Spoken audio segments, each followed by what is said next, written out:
Et c'est l'édito politique avec Arlette Chabot. Bonjour Arlette. Bonjour à vous. Alors, l'une des leçons de ce premier tour des régionales, eh bien, c'est que les Républicains misent sur les victoires de Xavier Bertrand, Valérie Pécresse et Laurent Wauquiez et se demandent s'ils ne pourraient pas troubler finalement le duel tant annoncé Macron-Le Pen. Oui, il y a deux leçons à retenir de ce premier tour des régionales. Évidemment, l'abstention et puis la résistance des sortants, qu'ils soient de gauche, mais surtout de droite. Alors, vous savez que les régionales ont été présentées comme une épreuve de survie pour les Républicains, un parti menacé de disparition, écartelé entre des élus séduits par Emmanuel Macron ou tentés par la fuite vers le Rassemblement national, comme Thierry Mariani, Jean-Paul Garot, Sébastien Chenu, tête de liste choisie par Marine Le Pen, justement parce qu'ils sont issus du RPR, de l'UMP et considérés comme des attrapes électeurs républicains. La politique de transfuge n'a pas tellement marché.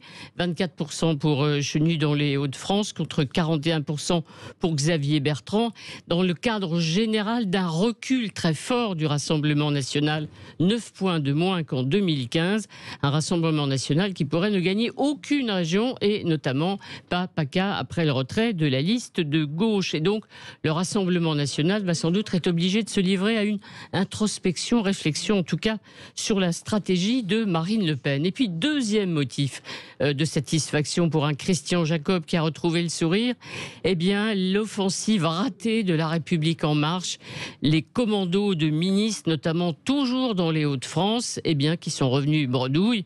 Projection d'Éric Dupond-Moretti, Gérald Darmanin, ce n'était pas rien, mais tout cela se termine en fiasco, moins de 10%, retrait de la liste et appel à voter pour Xavier Bertrand, qu'ils étaient venus déstabiliser et qu'ils ont finalement renforcé. Donc les Républicains retrouvent de l'oxygène.